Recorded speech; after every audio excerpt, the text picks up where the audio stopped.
लोए सब साहुणं एसो पंच नमोकारो एसो पंच नमोकारो सब पावपणा सुनो मंगलानंच सभे से परमंग हवै मंगलं मंगलानंच सभे से परमंग हवै मंगलं। बैठिए।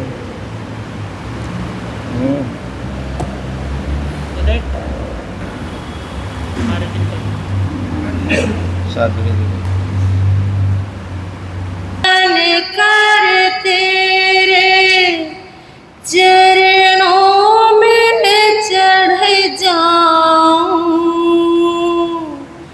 मैं चंदन बन कर तेरे माथे पे लग जाऊं, मैं चंदन बन कर तेरे माथे पे लग जाऊं, मैं फूल बन कर तेरे हो, मैं फूल बन कर तेरे चरणों में चढ़ जाऊं, मैं चंदन बन कर तेरे माथे पे लग जाऊं,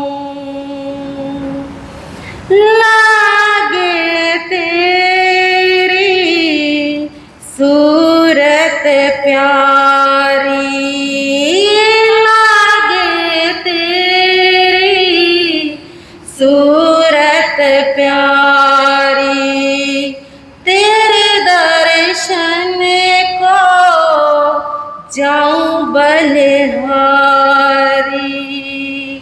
तेरे दर्शन को जाऊं बलिहारी, मैं गीत बन कर तेरे हो,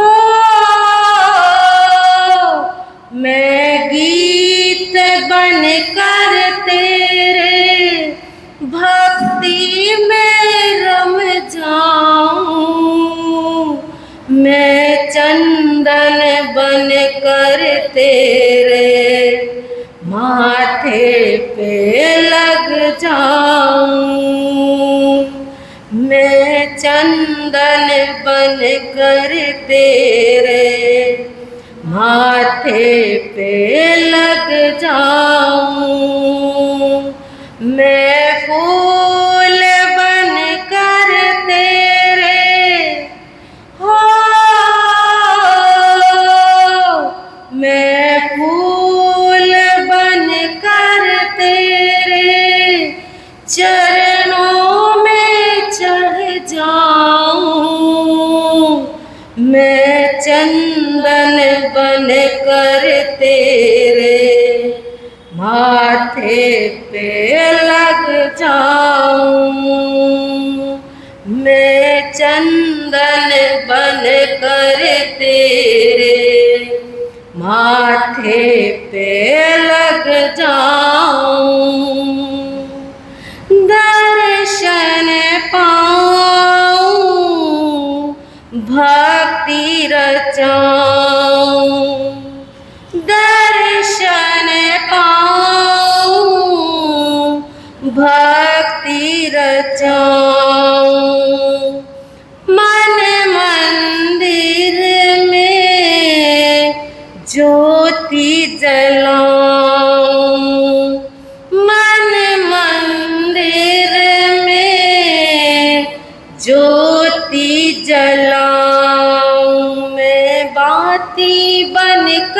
तेरे हो,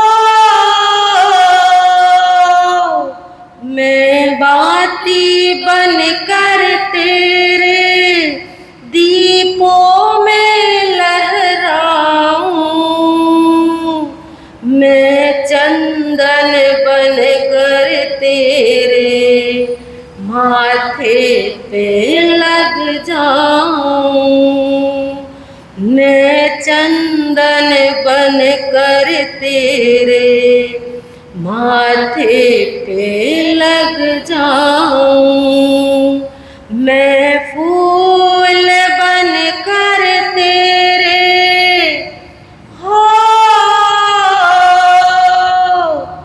मैं फूल बन कर तेरे चरणों में चढ़ जाऊं, मैं चंदन बन कर तेरे माथे पे लग जाऊं, मैं चंदन बन कर तेरे माथे पे लग जाऊं। देवावितं नामं सन्ति जसधमे सयामनो, जो स्वरूप समझे बिना पाया दुख अनंत, जो स्वरूप समझे बिना पाया दुख अनंत, समझाया वह पद नमन श्री सद्गुरु भगवंत, समझाया वह पद नमन श्री सद्गुरु भगवंत। सर्वप्रथम तिन्नानम कार्यानम साशनेश प्रभु परमात्मा श्रवण भगवान महावीर स्वामी जी के पावन श्री चरणों में कोटिशः वंदन कोटिशः नमः। सभी गुरु भगवंतों के पावन श्री चरणों एवं पाठ पर विराजित मेरे आराध्य पूज्य गुरुदेव के पावन श्री चरणों में शत वंदन शत नमः एवं अन्य मुनिवृंद तथा साध्वी जी महाराज साहब एवं इस प्रातःकालीन धर्म सभा में उपस्थित जिन शासन के उपासकों एवं उपासिकाओं, आप सभी का हार्दिक हार्दिक स्वागत है।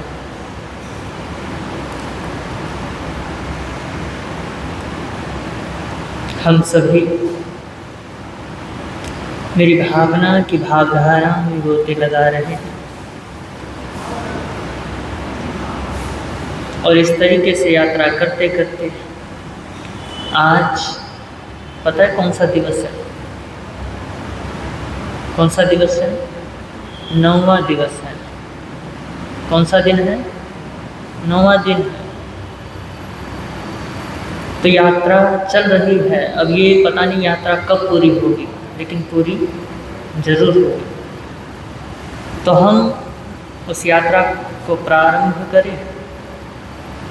उससे पूर्व भजन की कुछ पंक्तियां हैं, उन्हें हम सभी मिलकर के गुनगुना लेते हैं।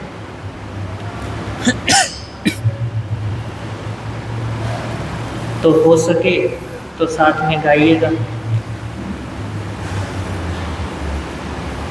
ये तन कीमती है मगर है विनाशी, ये तन कीमती है मगर है विनाशी, कभी अगले क्षण के भरोसे न रहना, कभी अगले क्षण के भरोसे न निकल जाएगी छोड़ काया को पल में, निकल जाएगी छोड़ काया को पल में। कभी श्वास धन के भरोसे न रहना, कभी श्वास धन के भरोसे न। एक पल में भोगी, एक पल में योगी, एक पल में योगी, एक पल में भोगी, पल भर में ज्ञानी, पल में वियोगी, पल भर में ज्ञानी, पल में वियोगी। बदलता है पल पल में वृत्ति अपनी, बदलता है पल पल में वृत्ति अपनी।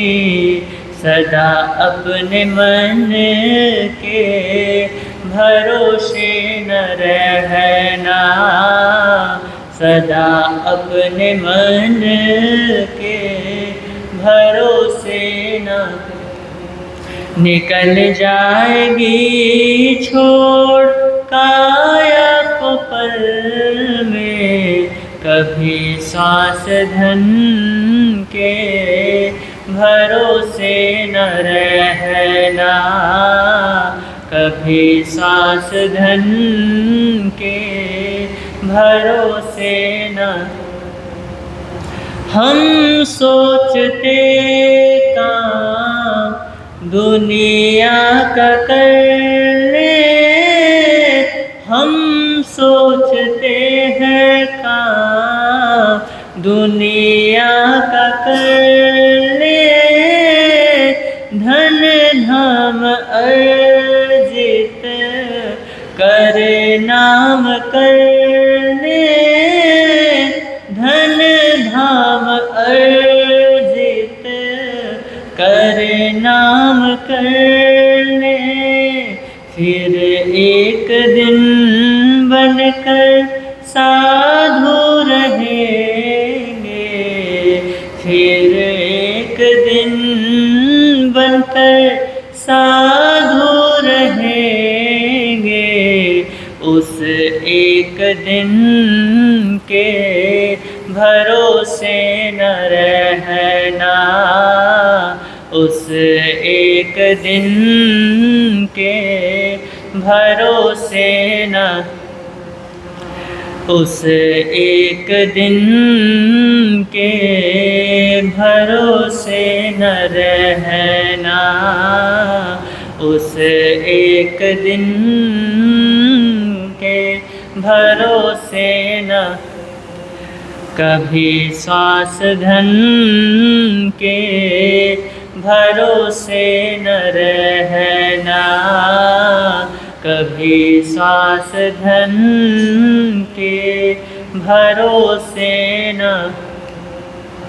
तुमको जो मेरा मेरा कहेंगे, तुमको जो मेरा मेरा कहेंगे, जरूरी नहीं वही तेरा रहेंगे, जरूरी नहीं वही तेरा रहेंगे। मतलब से मिलते हैं दुनिया के साथी, मतलब से मिलते हैं दुनिया के सदा इस मिलन के भरोसे न रहना, सदा इस मिलन के भरोसे न, कभी श्वास धन के भरोसे न रहना, कभी अगले क्षण के भरोसे न।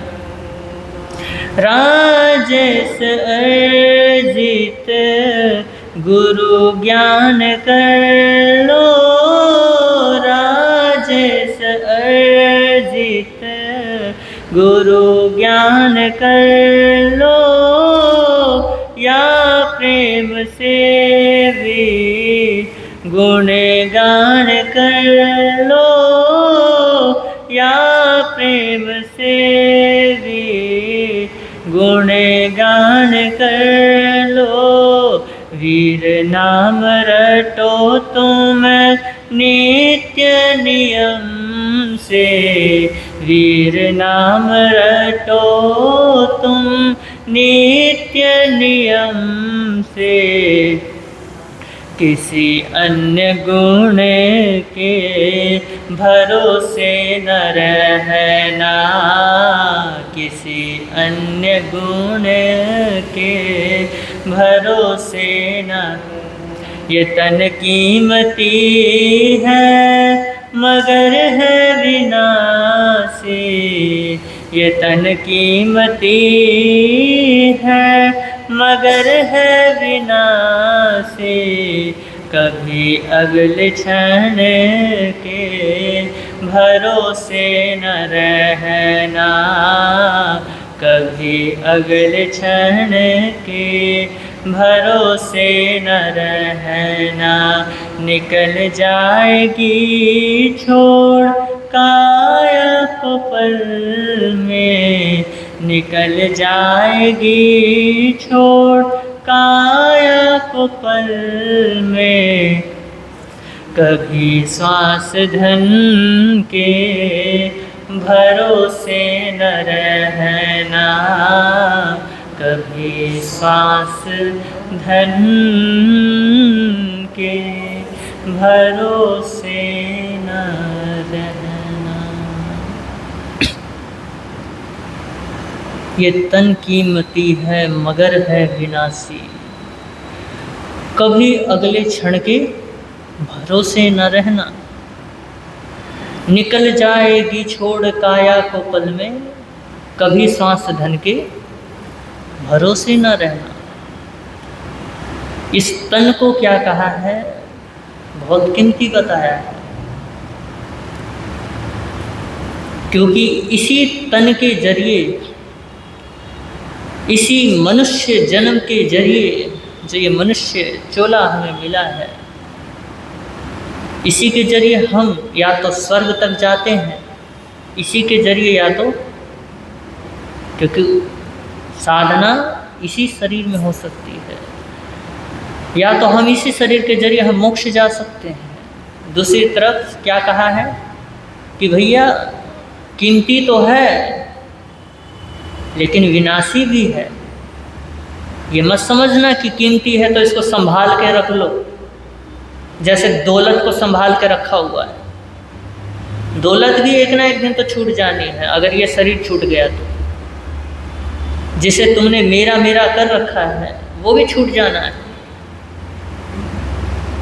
फिर आगे क्या कहा, निकल जाएगी छोड़ काया को पल में, कभी श्वास धन के भरोसे ना रहना। कहते हैं ना कि हमारे पास बहुत समय है, अगले दिन देख लेंगे, परसों देख लेंगे, 1 महीने बाद देख लेंगे, साल भर बाद देख लेंगे। अरे अभी तो उम्र है, बाद में क्या कर लेंगे, बाद में देख लेंगे। तो कभी कह रहा है कभी श्वास धन के भरोसे मत रहना।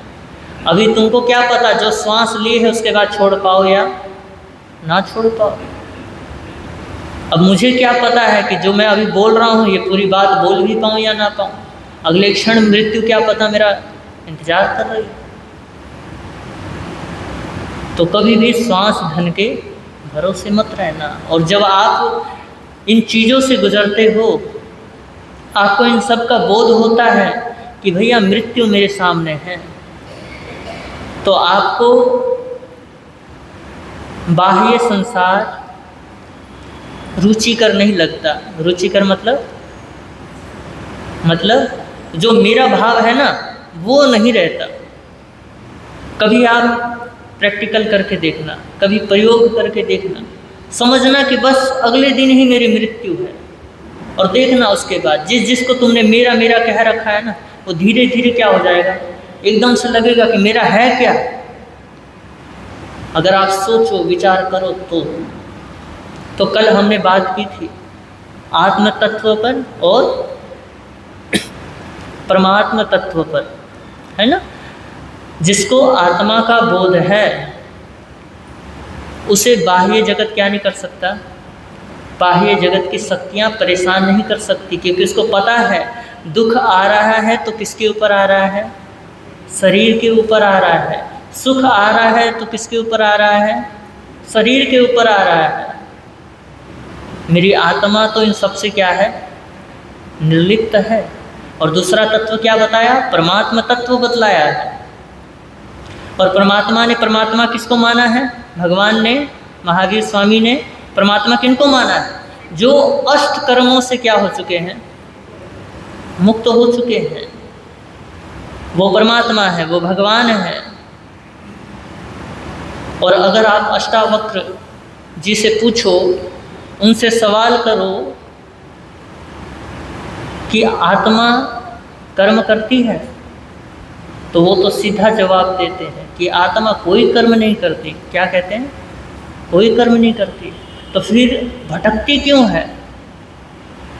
तो वो जवाब देते हैं कि आपका वो जो मन है ना, वो मन करता है, वो मन क्रिया करता है, उसके द्वारा क्या होती है, क्रियाएं चलती हैं। और ये जो शरीर है, उस प्रमाद के कारण जो आपकी आत्मा सुसुप्त है, उस प्रमाद के कारण क्रियाएं अच्छे या गलत कर्म क्या कर देती है, अच्छे या गलत कर्म कर देती है। कर्म आपका आत्मा नहीं करता, कर्म कौन कर रहा है, शरीर कर रहा है।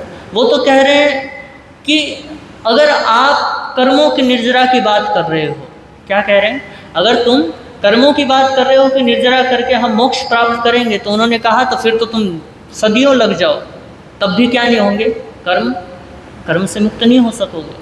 ये अष्टावक्र जी जवाब दे रहे हैं। किनको? जनक को दे रहे हैं, जनक को बता रहे हैं। क्यों? क्योंकि आत्मा के साथ अनंत ना जाने कितने समय से क्या है, कर्म जुड़े हुए हैं। और आप ये मत समझना कि पिछले ही कर्म जुड़े हुए हैं। इस वक्त आप जितने कर्म क्षय नहीं करते, उससे ज़्यादा तो बांध लेते हो, तो कर्मों से मुक्ति कैसे पाओगे? तो कहते हैं अष्टावक्र जी कि तुम निर्लिप्त हो जाओ। कृष्ण भी तो यही कहते हैं कर्म योग में कि तू कर्म तो कर, लेकिन कर्म फल की इच्छा मत कर।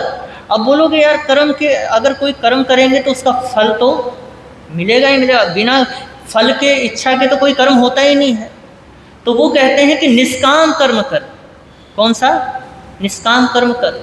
कर्म कर लेकिन निष्काम कर्म, जिसके अंदर कोई इच्छाएं नहीं है तुम्हारी, कोई वो नहीं है कि जो आवश्यक है वो तो होना ही होना है, लेकिन ये नहीं होना चाहिए कि मैं ये करूं तो मुझे ये चीज़ मिलनी चाहिए। तो निर्लिप्त हो जाओ, तो कर्म क्या नहीं करेंगे, तुमको बांध नहीं पाएंगे। ये अष्टावक्र जी कह रहे हैं। परमात्मा भी यही कहते हैं कि कर्ता भाव खत्म कर दो। कर्ता भाव जैसे ही खत्म करोगे तो कर्मों से क्या होने लगोगे, तुम कर्मों से छूटने लग जाओगे। आत्मा तुम्हारी ऐसी ही है जैसे पिंजरे के अंदर एक पक्षी, बस दरवाज़ा खोला और पक्षी क्या हो जाती है, उड़ जाती है। कर्म ऐसे हैं जैसे जाल के अंदर जाकर के हम खुद क्या हो जाते हैं, बोलो, हम अपने कारण फंसते हैं, हम खुद जाकर के फंसते हैं। हमारे को लालच आता है कि दाने पड़े हैं सामने, और जाकर के दाने चुगने लगते हैं तो क्या हो जाते हैं, फंस जाते हैं। तो इन लालचों से क्या होना है, हमें निर्लिप्त तो होना है, तभी हम क्या हो सकते हैं, तभी हम कर्मों से मुक्त हो सकते हैं। अगर तुम सोचो कि कर्म निर्जरा कर करके क्या करेंगे, मुक्ति को पाएंगे तो ऐसा तो कभी होने वाला नहीं है। अकर्ता भाव, साक्षी भाव बहुत आना जरूरी है। तो हम बात कर रहे थे कि आत्मा से परमात्मा तक पहुंचाने का काम कौन करते हैं? बोलो। बात मैंने यहीं पे छोड़ दी थी कल। आत्मा और परमात्मा के बीच संत क्या है? सेतु है, पुल है। मतलब आत्मा का बोध कौन देता है आपको? क्योंकि बिना किसी निमित्त के, वो तो बस कोई कोई होते हैं स्वयं बुद्ध, जिनको खुद ज्ञान हो जाता है। कोई ऐसा, उनको भी क्या हो जाता है, कई बार निमित्त मिलता है तभी वो भी क्या कर लेते हैं, वो भी बोधि को प्राप्त हो जाते हैं। लेकिन जो ज्ञान के धारी हैं, तीर्थंकर होने वाले हैं, जो अरिहंत हैं, उनको तो स्वयं बोध होता है। तो जो आप जैसे जीव, हम जैसे जीव हैं, हम सबको बोध कौन देता है? बोलो। संत देते हैं। तो हमारे को आत्मबोध का ज्ञान कराने वाले कौन हैं? वो संत हैं, गुरु हैं। और फिर दूसरी बात, आत्मा का बोध तो दे दिया, परमात्मा का पता भी वही बताते हैं कि अब तो तूने इतना तो जान लिया कि तू शरीर नहीं है, तू आत्मा है। लेकिन एक बात और ध्यान रख, आत्मा तो है लेकिन परमात्मा भी तू ही है। कहीं बाहर ढूंढने की ज़रूरत, कहीं बाहर ढूंढने की ज़रूरत नहीं है। अगर तुमसे परमात्मा महावीर सवाल करें कि तुम्हें मैंने जो दुनिया में भेजा था बनाकर, दूसरे व्यवहारिक दृष्टि से कह रहा हूँ, तुम्हें जो भेजा था मैंने, तो तुमने किया क्या है? और तुम हो कौन? तो आप कहोगे कि मैं आपका अनुयायी। किसका? मैं महावीर का अनुयायी। अगर कोई नॉन जैन होगा तो वो कहेगा मैं कृष्ण का अनुयायी, शंकराचार्य का अनुयायी। अलग अलग क्या कहेंगे? सारे कहेंगे कि हम उन सब के अनुयायी हैं। तो कहेंगे जिसके लिए भेजा था वो तो लेकर के तू आया ही नहीं, भेजा किस लिए था तुझे?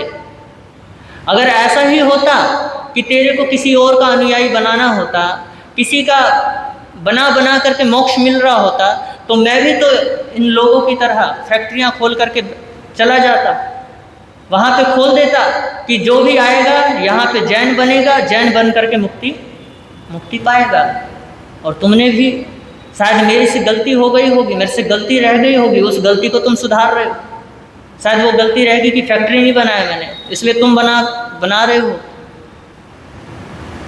तो आज जो हमारा जीवन है वो दूसरे जैसा बनने जैसा है, खुद जैसा हम नहीं बनते। महावीर स्वामी की अंतर्दृष्टि अगर आप निहारो, उनकी तरह देखने के प्रयास करो, तो आप एक बात ध्यान रखना, परमात्मा कभी भी किसी की तरह नहीं बने। वो चाहते तो कहते कि मैं ऋषभदेव की तरह बनना चाहता हूँ, वो चाहते तो कहते मैं पार्श्वनाथ की तरह बनना चाहता हूँ, वो चाहते तो कहते कि मैं जितने 23 तीर्थंकर, जितने और तीर्थंकर हुए उनमें से किसी एक जैसा बनना चाहता हूँ।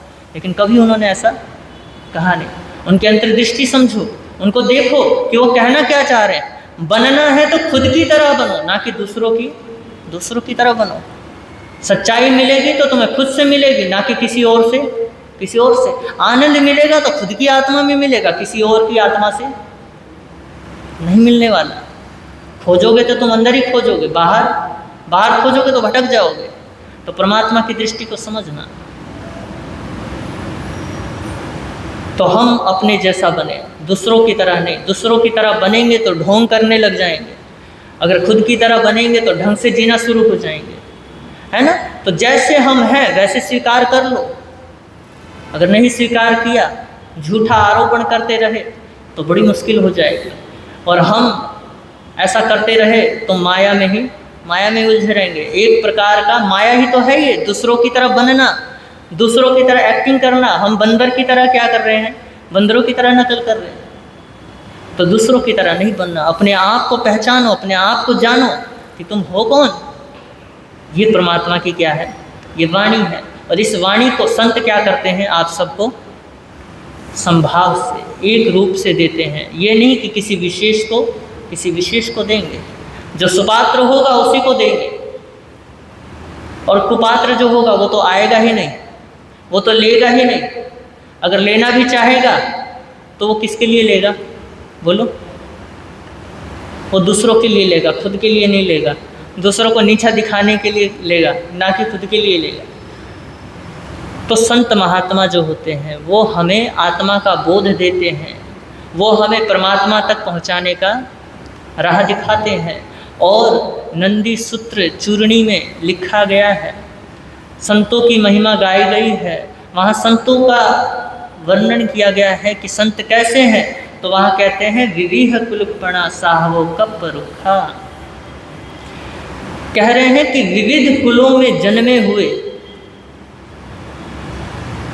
साधु संत कल्प वृक्ष के समान हैं। और कल्प वृक्ष किसको कहते हैं? जहाँ पे बस इच्छाएं उत्पन्न हुई और इच्छाएं क्या हो गई? पूर्ण हुई। जैसे ही खाने का मन किया तो भोजन सामने है, जैसे पहनने का मन किया तो वस्त्र सामने। तो इस तरीके से कल्प वृक्ष होते हैं। तो संतों को भी कल्प वृक्ष कहा है। और देखिए, काल के प्रभाव से हो सकता है कि कल्प वृक्ष फल देना क्या कर दे? बंद कर दे। क्योंकि देखो, ऋषभदेव भगवान ने तभी तो 80 कृषि दिया, क्योंकि काल के प्रभाव से कल्प वृक्षों ने फल देना क्या कर दिया था? बंद कर दिया था। लड़ाइयाँ शुरू हो गई थी, छीना झपटी, ईर्ष्या, लालच, लोभ, ये सब क्या हो चुके थे? उस समय बढ़ चुके थे। तो उन्होंने 80 कृषि दे दिया। तो समय के प्रभाव से कल्प वृक्ष क्या कर देते हैं? फल देना बंद कर देते हैं। लेकिन एक बात यहाँ पे कही गई है कि संत जो होते हैं, संत अपने द्वार से किसी भी व्यक्ति को रिक्त जाने नहीं देता है। उसके द्वार पे जो भी आएगा, उसके सानिध्य में जो भी पहुँचेगा, वो अपने स्वरूप को जानने का प्रयास जरूर करेगा। और संत उसको खुद की आत्मा को पहचानने में सहयोगी बनेगा कि हाँ, तू अगर जानना चाहता है तो मैं तेरा क्या बनूंगा? सहयोगी बनूंगा। मैं तुझे बताऊंगा, जहाँ तक मैं पहुँचा हूँ वहाँ तक तो तुझे ले जा ही सकता हूँ, उससे आगे ना जा पाऊँ, उससे ज़्यादा ना पहुँचा पाऊँ, लेकिन वहाँ तक तो पहुँचा ही दूँ। तो संत क्या करते हैं? आपको कभी भी रिक्त, आपको कभी खाली नहीं जाने देते। और संत के विषय में शंकराचार्य जी से सवाल किया जाता है। उनसे पूछते हैं कि संति संतो, कि संत कौन है? तो शंकराचार्य जी बड़ा सुंदर जवाब देते हैं। संत का जो रूपरेखा है उन्होंने बताया है, उसका वर्णन किया है कि खिल वीतरागा अपास्त मोहा शिव तत्वनिष्ठा। बड़ा सुंदर जवाब दिया। खिल वीतरागा, जिसको संसार से आसक्ति नहीं रही, जो संसार की आसक्ति से मुक्त हो गया। अपस्त मोहा मतलब जिसने अज्ञान को नष्ट कर दिया है। अज्ञान मतलब समझ गए ना? बाह्य अज्ञान नहीं, आंतरिक अज्ञान को जिन्होंने नष्ट कर दिया है। मतलब जिनको यह बोध हो चुका है कि मैं आत्मा हूँ, मैं शरीर नहीं, ऐसा ज्ञान हो चुका है। ऐसे और क्या कहा? शिव तत्वनिष्ठा मतलब जो आत्मा से परमात्मा स्वरूप में क्या हो चुके हैं? स्थित हो चुके हैं। जो बुराई से भलाई में आ चुके हैं, जो अब परमात्मा के बहुत नज़दीक हैं, वो कौन होते हैं? वो संत होते हैं। संत की बड़ी सुंदर व्याख्या दे दी इन्होंने। तो मेरी भावना की प्रस्तुत पंक्तियों में संत की पहचान बताई गई है कि संत कैसे होते हैं। एक बार फिर से हम क्या करते हैं, उन लाइनों को दोहरा लेते हैं।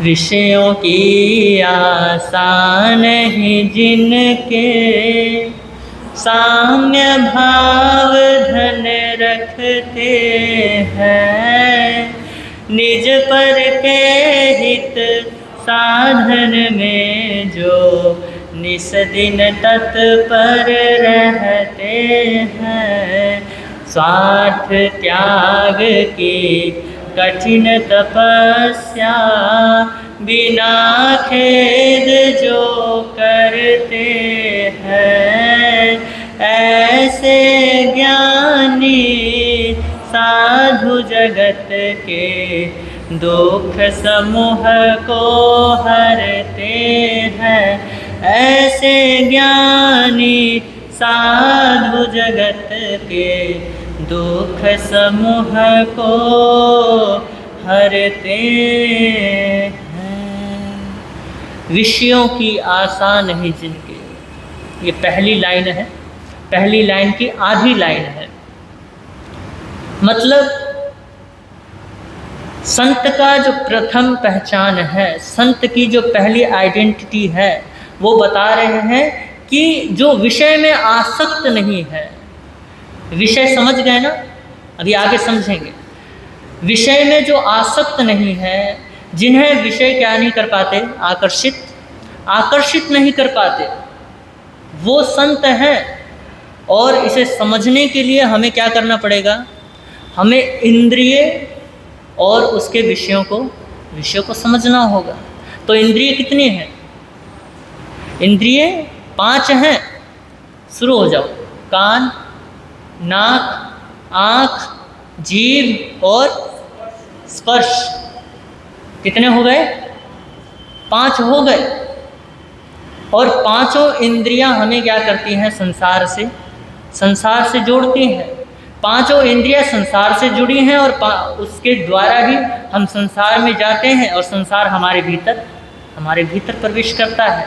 तो 5 इंद्रियों के कितने विषय हैं? 23 विषय हैं। और मुख्य रूप से कितने विषय हैं प्रत्येक इंद्रिय के? 2-2 बोल तो लो।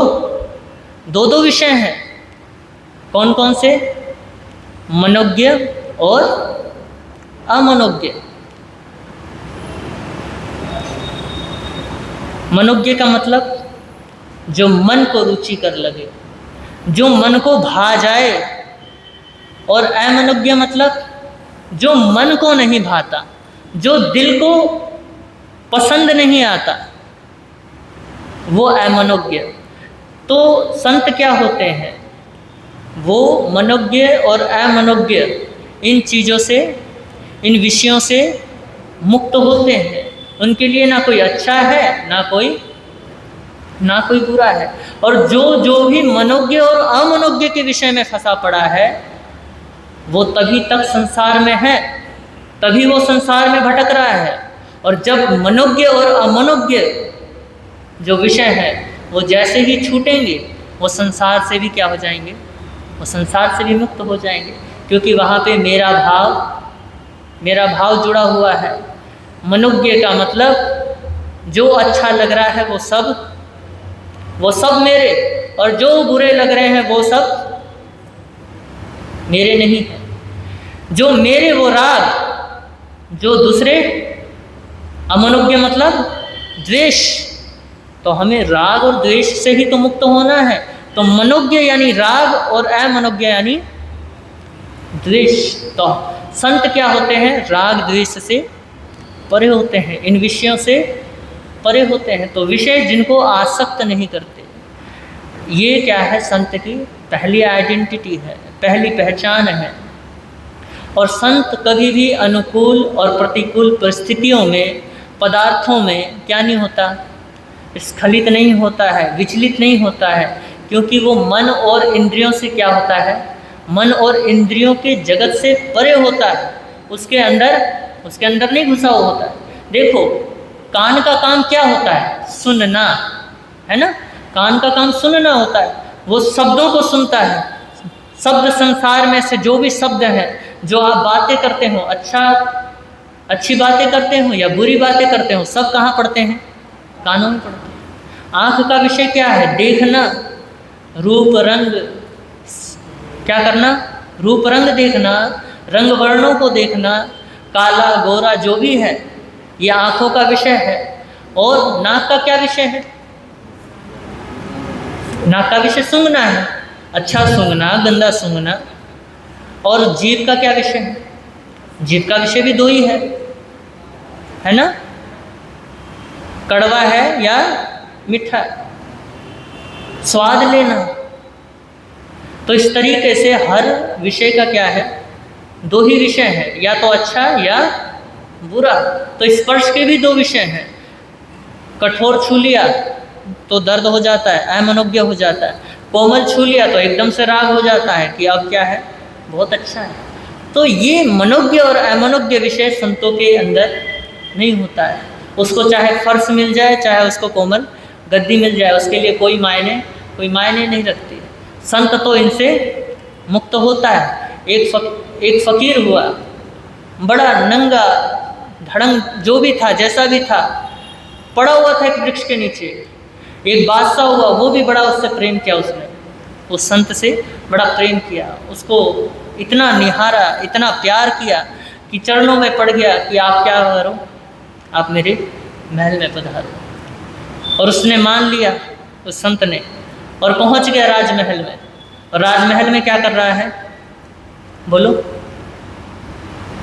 सारी सुख सुविधाएं उस बादशाह ने उपलब्ध करवा दिए। जो भी राजा का सुख सुविधा है वो सब उसके पास क्या कर दिए हैं, पहुंचा दिए हैं। खाने को 56 पकवान है, सोने के लिए राजमहल की गद्दी जिस पे राजा स्वयं सोता है, वैसी ही गद्दी लगवाई गई है संत के लिए। इधर राजा क्या है, रात के समय विश्राम कर रहा है।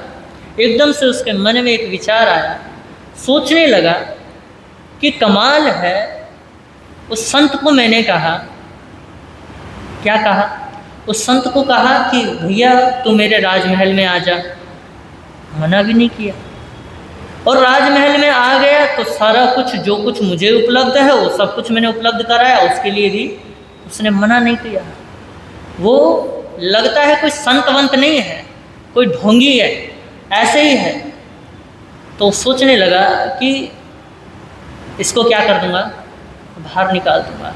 सुबह हुई, सुबह होते ही वो कहाँ पहुँचा, उस फकीर के पास, उस संत के पास पहुँचा और कहने लगा कि मुझे एक शंका है, मुझे एक सवाल करना है आपसे। बोले हाँ मैं समझ गया क्या सवाल करना चाहता है। मैं ये समझ गया, मैं कल ही समझ गया था जब तू मुझे यहाँ पर ले करके आया था, मैं समझ गया था कि तू क्या करेगा, कुछ ना कुछ सोचेगा। तूने ये सोचा होगा कि मैंने क्या नहीं किया, बोलो? मैंने मना नहीं किया और ये साधु क्या हो गया है, राजमहल में आ गया। यही सोच रहा था ना? बोला हाँ। और तूने ये भी सोचा होगा कि जो चीज़ मुझे उपलब्ध है वही चीज़ सब कुछ मैंने इनको उपलब्ध करवाया और इन्होंने मना भी नहीं किया, कैसे? तो बोला हाँ बिल्कुल सही में ऐसा ही सोचा, मैंने ऐसा ही विचार किया। और तेरे मन में ये भी भाव आया होगा कि ये कोई संतवंत नहीं है, ऐसे ही कहीं भूखा मर रहा होगा तो बन गया संत। लेकिन इसका जवाब तुझे ज़रूर मिलेगा। बोला कि जवाब मुझे अभी चाहिए, इसी वक्त चाहिए। तो कहने लगे कि चल मेरे साथ चल, मैं जवाब दूंगा तुझे, आगे दूंगा। चल पड़े, चलते चलते थोड़ी दूर पहुँचे। राजा ने कहा कि अब तो जवाब दे दूँ। बोला कि नहीं, आगे देंगे। थोड़े और आगे चले, फिर उसके बाद बोला कि अब तो दे दो, जवाब दे दो। बोला नहीं, थोड़ा और आगे चलते हैं। ऐसे करते करते बहुत दूर निकल गए। बोला कि अब तो जवाब दे दो। बोला कि नहीं, अभी और आगे चलते हैं, और आगे चलेंगे, फिर और आगे क्या करूँगा, जैसे ही समय मिलेगा मैं तेरे को जवाब दूंगा। चल पड़े। ऐसे करके सांझ ढल गई, सांझ हो गई। और उस वक्त बोला महात्मा के पैर पकड़ करके, अरे महात्मन मुझे क्या दे दो, मुझे जवाब दे दो। बोला कि अब क्या नहीं करना, अब तू मेरे साथ चल, अब पीछे नहीं जाना। बोला पीछे नहीं जाना, अरे पीछे मेरा राजमहल पड़ा है। क्या है? मेरे पीछे राजमहल है, मेरी पत्नी है, मेरे बच्चे हैं, मेरी प्रजा है, मेरा सिंहासन है, मेरा राज्य है, उसको संभालना है। मेरे बिना संभालेगा कौन? बोला बस तेरा जवाब तेरे को मिल गया। बोला क्या जवाब मिला? बोला कि अब मैं जाऊंगा, तेरे को लेके जाना था, लेकिन तू तो कह रहा है कि मुझे अब पीछे जाना है। तूने उसको पकड़ रखा है और मैंने उसको छोड़ रखा है। मैंने उसे पकड़ा हुआ नहीं है, तूने पकड़ रखा है। मैं भी उसी गद्दे पे सोया था जिस गद्दे पे तू सोया, लेकिन वो गद्दा अभी तक तेरे पीछे आ रहा है, और जिस गद्दे पे मैं सोया था वो गद्दा अब मेरे पीछे नहीं आ रहा है। फिर वापस कोई पेड़ आएगा, फिर वापस मैं वहीं लेट जाऊंगा। और जिस भोजन को मैंने खाया था वो भोजन अभी भी तेरे पीछे लगा हुआ है, लेकिन जिस भोजन को मैंने खाया वो भोजन तो कब का पीछे छोड़ चुका हूँ। तो यही फर्क है तेरे में और मेरे में,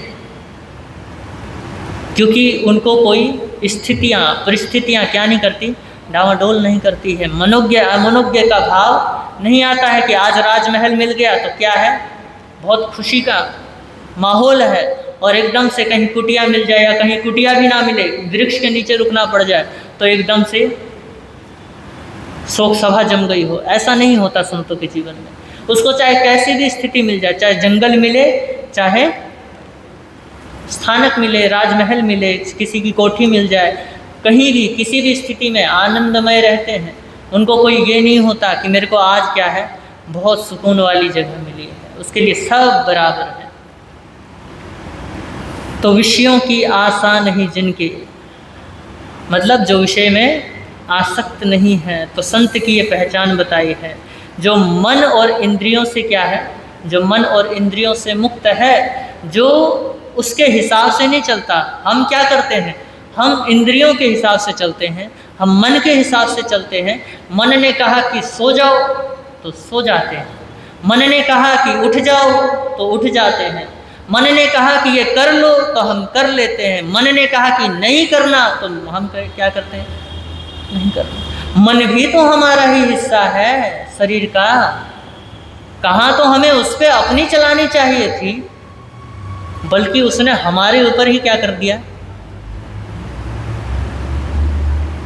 हमारे ऊपर ही अपने आगे चलाने लग गया, और हम इतने दुर्बल हो गए।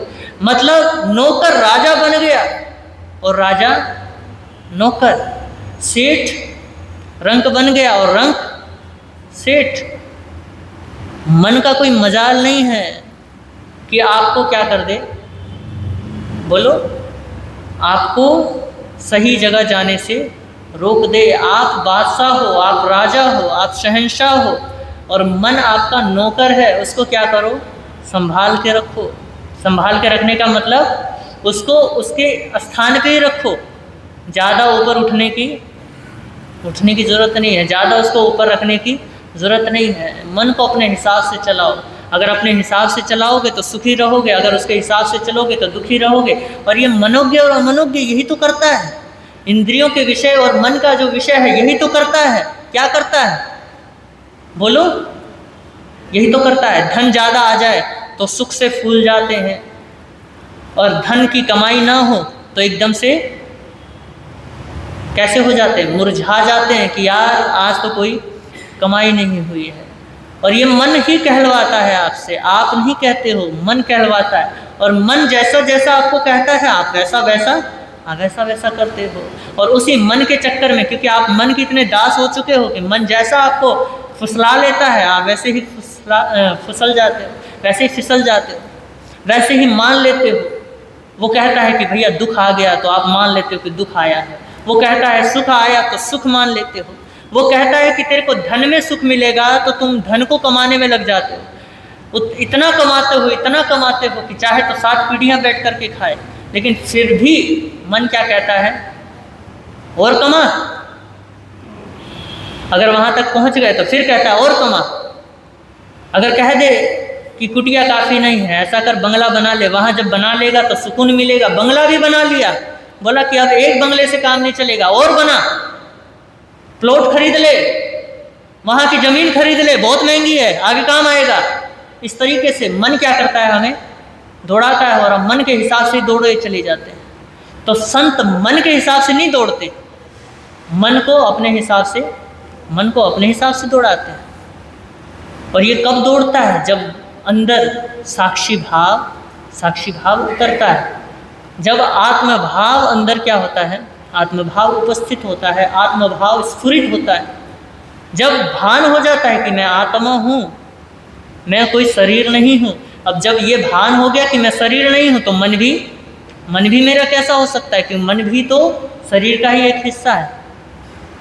तो इस तरीके से मन को फिर जो कर रहा है उसको क्या कहता है साक्षी भाव वाला व्यक्ति?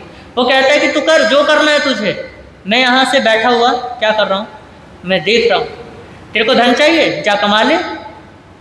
तेरे को दौलत चाहिए, तू कमा ले, मेरे को कमाने की जरूरत नहीं है। ये होते हैं साक्षी भाव वाले व्यक्ति के भाव। वो मन को अपने हिसाब से चलाता है। मन अगर कहे ना कि ये करना है, तो वो कहता है कि नहीं, मैं नहीं करूँगा, मैं तो देखूंगा, बस तू कर, देखता हूँ क्या करता है तू, मेरे बिना, मेरे आधार के बिना तू क्या कर सकता है। तो वो कुछ भी नहीं कर सकता। अगर आप उसको अपने हिसाब से चलाओ तो जीवन सुखीमय हो जाए। तो संतों का जीवन जो होता है इसलिए तो सुखमय होता है। तो विषयों की आशा नहीं जिनके साम्य भाव धन रखते हैं। संत वो जो विषयों से क्या हो गया, ऊपर उठ गया, जिसे अब कोई आकांक्षाएं नहीं है, जिसे कोई आशाएं नहीं है, जिसे किसी प्रकार की इच्छाएं, संसार की इच्छाएं नहीं है। और संत के पास ऐसा धन है कि उसके कारण उसको किसी भी प्रकार की इच्छाएं होती ही नहीं है। और उस धन के जरिए वो इतना परम समृद्ध है। कौन? संत इतने परम समृद्ध हैं, इतने अमीर हैं, इतने समृद्धिशाली हैं, इतने सुखी हैं कि फिर उसे बाह्य जगत की इच्छा होती ही नहीं है।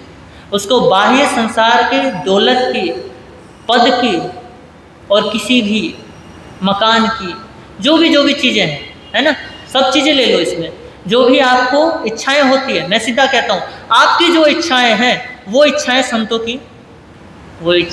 की नहीं होती। वो इसलिए नहीं होती है क्योंकि उनके पास ऐसा एक धन है, और उस धन का नाम है साम्य भाव। क्या है? साम्य भाव।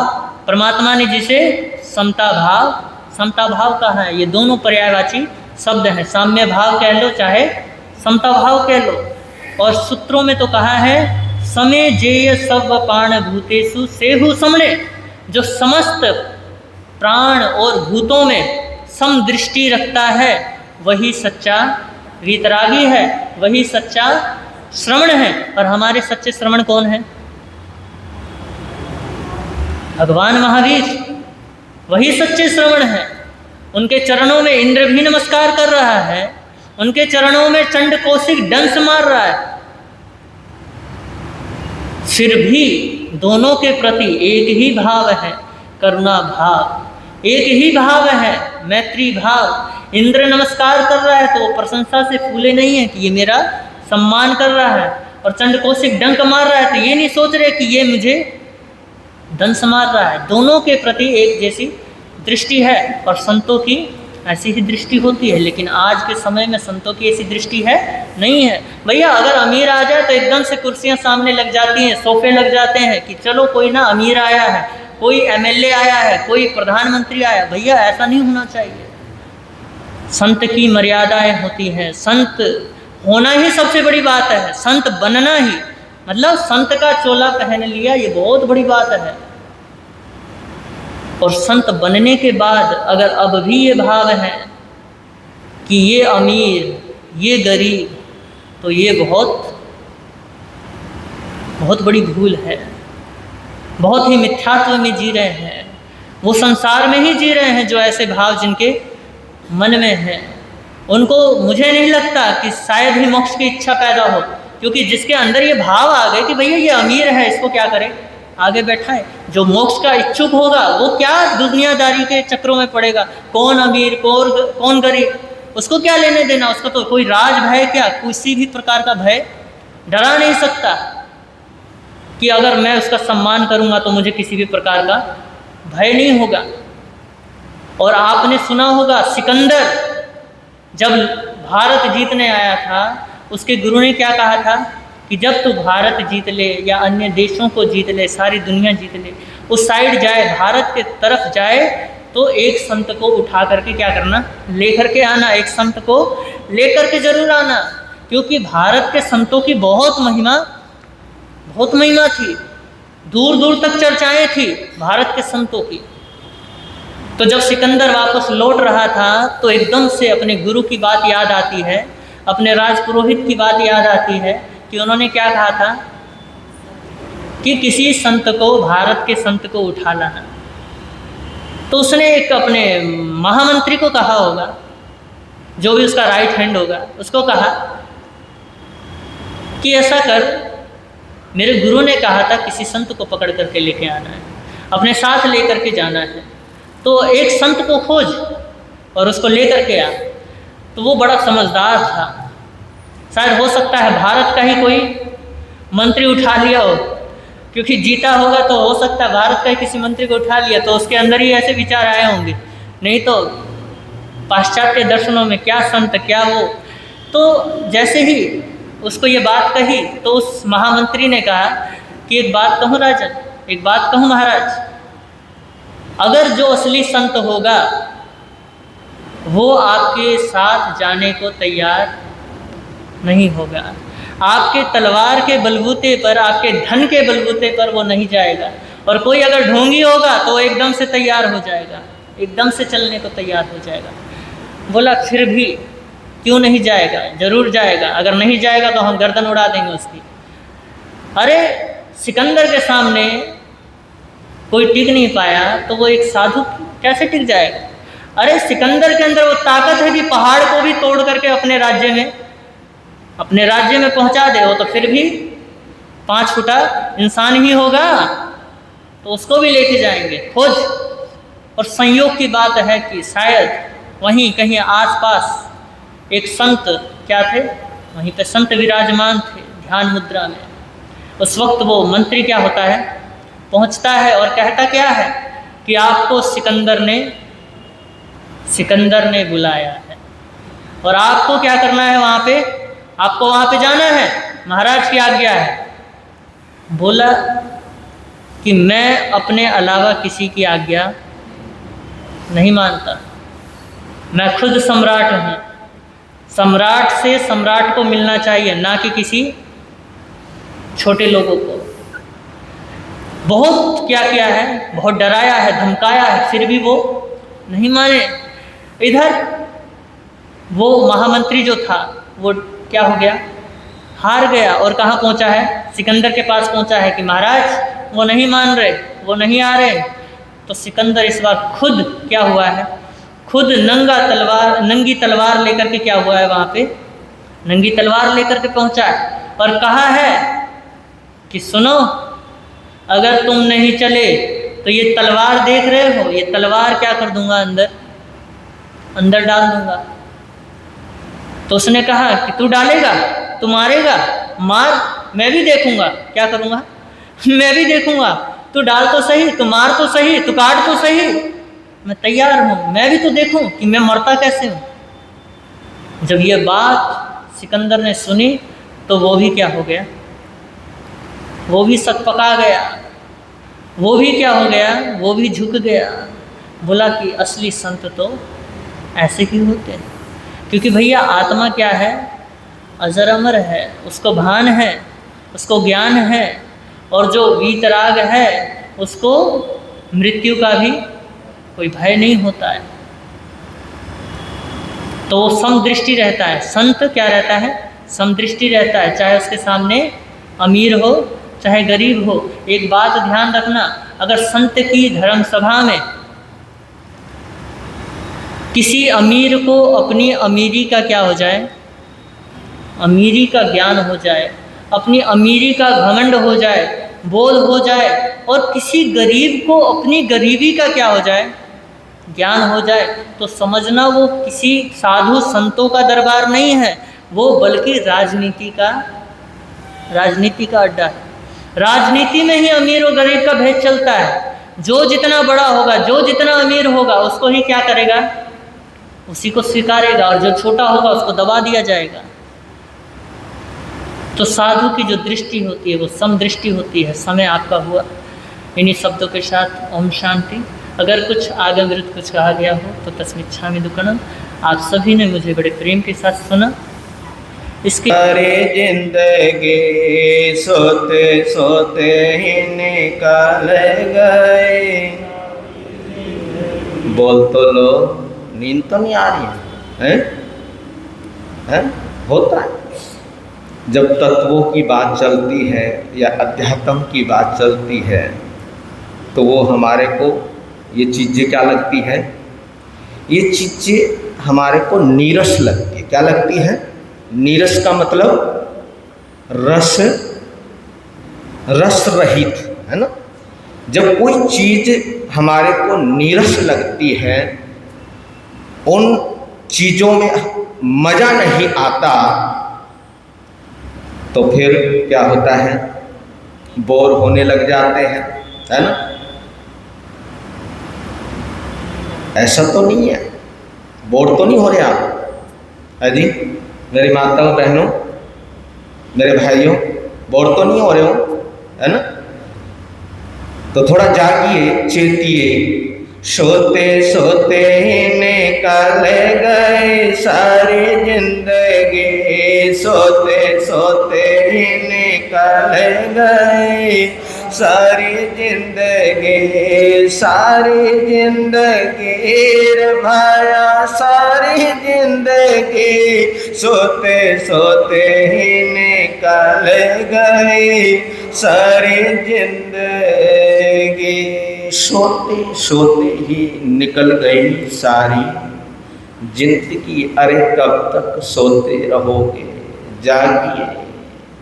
यूँ के महाराज हम तो जागे हुए हैं, जागे हुए हैं तभी तो आपके सामने बैठे हैं। जो जागे नहीं है उनको क्या कीजिए? उनको प्रेरणा दीजिए। लेकिन कैसे दूं? कहाँ जाऊं? कैसे जाऊं? जाता तो हूं, लेकिन क्या करें? हो सकता है बाकी जो जिसकी जितने किस्मत में होते हैं वही क्या होते हैं? वही आते हैं। जो जिसकी जितनी किस्मत में होते हैं वही आते हैं। और जो आएंगे, जो सुनेंगे, वो अपने लिए आएंगे, वो अपनी आत्मा के लिए आएंगे। उन्हीं की आत्मा का क्या होगा? विस्तार होगा, उन्हीं की आत्मा का उद्धार होगा। तो ये वक्त मिला है और जो ये परंपरा है हमारे स्थानक वासियों में, जो परंपरा है, कौन सी परंपरा? सुनने और सुनाने की, सुनने और सुनाने की जो परंपरा है। सुनाने के लिए तो संत गुरु भगवंत क्या रहते हैं? हर वक्त तैयार रहते हैं। लेकिन विडंबना है ये कि सुनने वाले धीरे धीरे क्या हो जाते हैं? धीरे धीरे खिसक जाते हैं। कहते हैं कि महाराज सारा ज्ञान तो हमारे पास ही, आप क्या ज्ञान दोगे? सारा ज्ञान तो हमारे पास है, हमारे घर में है, हमारे मोबाइल में है, हमारे टीवी में है। ज्ञान तो वहीं पर बैठे बैठे हम क्या कर लेते हैं? फिर आने की क्या जरूरत नहीं। लेकिन नहीं, ये जो स्थान है, ये स्थान इसलिए बनाया जाता है कि अपने धर्म स्थान में आओ, चाहे थोड़ी देर के लिए ही क्यों ना आओ, चाहे थोड़ी देर के लिए ही क्यों ना आओ, लेकिन अपने स्थान में, अपने धर्म स्थान में आओ, गुरुओं के पास आओ, उनके सानिध्य में आओ। अगर तुमने धर्म स्थान में आना छोड़ दिया तो तुम समाज से भी क्या हो जाओगे? समाज से भी टूट जाओगे, है ना। अपने धर्म स्थान से भी छूट जाओगे। तो अपने धर्म स्थान में जरूर आना चाहिए और अपने धर्म स्थान से हमारे को जुड़कर रहना चाहिए। तो कहते हैं, एक बार जयंती श्राविका, नाम सुना है ना आपने? जयंती श्राविका कौन है? भगवान महावीर की, भगवान महावीर स्वामी की शिष्या है, परम शिष्या है।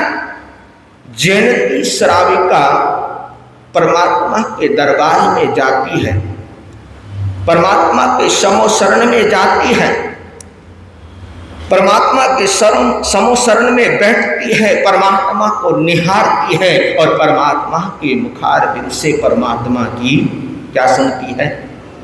वाणी सुनती है। और वाणी सुनने के बाद परमात्मा के समक्ष जाती है, महावीर के समक्ष जाती है और महावीर के समक्ष जाकर एक प्रश्न करती है कि हे मेरे परमात्मा, हे प्रभु, आप तो क्या हो? आप तो सर्वज्ञ हो, आप तो केवली हो और सर्वज्ञ से, केवली से बड़ा कोई नहीं हो सकता। केवलियों से कोई छिपा कुछ नहीं छिपा। बस एक सवाल है, ये सवाल है कि हे परमात्मा, जीव का सोना अच्छा है या जागना अच्छा है? क्या सवाल किया जयंती श्राविका ने? जीव का सोना अच्छा है या जागना अच्छा है, ये सवाल किया। और देखिए परमात्मा ने बड़े ही सरलतम, बड़े ही सहज भाव से, बड़े ही सद्भाव से अनेकांत को अपने समक्ष रखते हुए कहा कि हे श्राविका, जीव का सोना भी अच्छा है और जागना भी अच्छा है, दोनों ही अच्छा है। प्रधान जी, प्रधान जी, प्रधान जी तो गए, चलो। तो जयंती श्राविका को क्या मिला? सवाल का जवाब कि जीव का जागना भी अच्छा है और सोना भी अच्छा है, दोनों ही चीज अच्छी है। लेकिन किसका जागना अच्छा है और किसका सोना अच्छा है, ये भी परमात्मा ने बतला दिया कि कुछ प्राणियों का जागना अच्छा है और कुछ प्राणियों का सोना अच्छा है। किनका जागना अच्छा है, किनका सोना अच्छा है, ये बतलाया कि जो हमेशा हिंसा करते हैं, क्या करते हैं? जो हिंसक हैं, जो हिंसा करते हैं, जो पाप करते हैं, जो लड़ाई करते हैं, जो झगड़ा करते हैं, जो संघ को तोड़ते हैं, समाज को तोड़ते हैं, जो हमेशा लड़ाई झगड़े में ही क्या रखते हैं? विश्वास रखते हैं, ऐसे जीवों का क्या है? ऐसे जीवों का सोना ही अच्छा है, उसका सोना अच्छा है। और जागना किसका अच्छा है? हैं? जो धर्म करते हैं, क्या करते हैं? जो धर्म करते हैं, धर्म ध्यान करते हैं, सामायिक करते हैं, माला करते हैं, तप करते हैं, तपस्या करते हैं, जिनके अंदर दया है, जिनके अंदर करुणा है, जिनके अंदर मैत्री भाव है, जो धर्म में क्या रखते हैं? जो धर्म में विश्वास रखते हैं, ऐसे जीवों का जागना अच्छा है। एक बार एक अन्यायी बादशाह समझ गए ना, जो क्या करता था? जो अन्याय करता था। एक अन्यायी बादशाह एक फकीर के पास पहुंचा और फकीर के पास पहुंचकर उनको नमन करता है, नमस्कार करता है। और नमस्कार करने के बाद उस फकीर से कहता है कि हे फकीर, मेरे लिए सबसे अच्छी प्रार्थना, मेरे लिए जो सबसे अच्छी क्या हो? सबसे अच्छी जो मेरे लिए प्रार्थना हो, मेरे लिए सबसे अच्छी जो इबादत हो, वो ऐसी प्रार्थना दीजिए, ऐसी इबादत दीजिए जिसको करने से मेरे को क्या मिले? बोलो बोलो, मेरे को क्या मिले? हर किसी को चाहिए, वो हर कोई चाहता है कि मेरे को क्या मिले? मेरे को सुख मिले, मेरे को शांति मिले, मेरे को सुकून मिले। चाहते तो हम सुख है, चाहते तो हम शांति है, चाहते तो हम आनंद है। लेकिन कभी सोचा, कभी चिंतन किया आप लोगों ने, हम दूसरों को शांति से तो जीने नहीं देते। क्या नहीं करने देते? हम दूसरों को शांति से तो नहीं जीने देते, आनंद से नहीं जीने देते। और हम क्या चाहते हैं? हम सुकून चाहते हैं, हम सुख चाहते हैं, हम शांति चाहते हैं।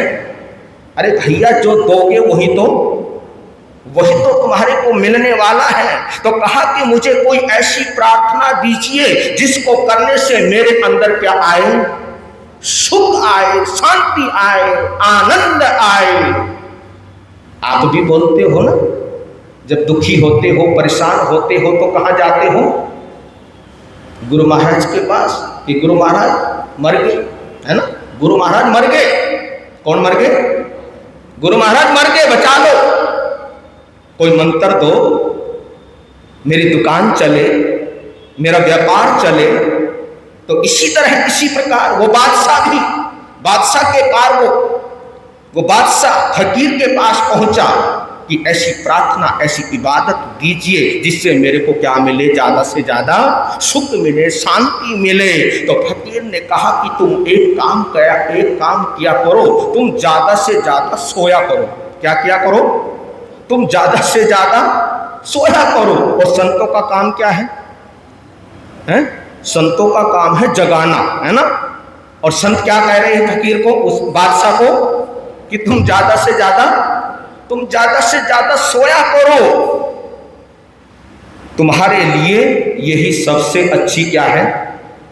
सबसे अच्छी प्रार्थना है। तुम्हारे लिए यही सबसे अच्छी इबादत है। ऐसा क्यों कि जितनी देर तुम सोए रहोगे, जितनी देर तुम सोए रहोगे,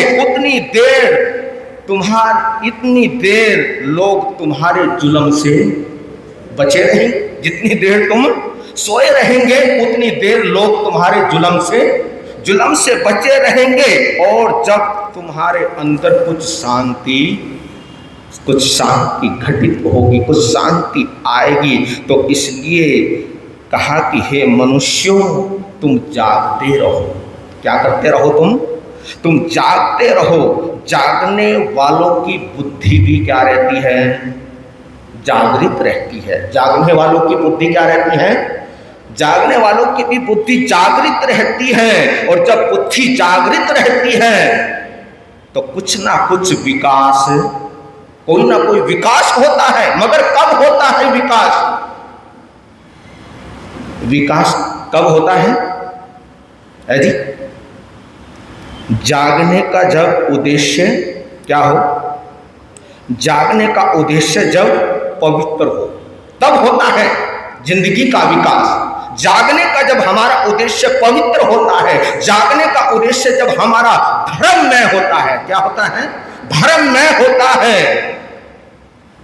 तब जागकर इस जीवन का क्या होता है? विकास होता है।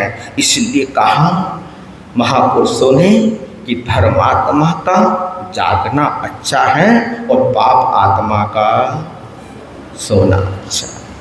वीर नाम के हीर मोती, गुरु नाम के हीर मोती, प्रभु नाम के हीर मोती, मैं बिखराऊं गले गले।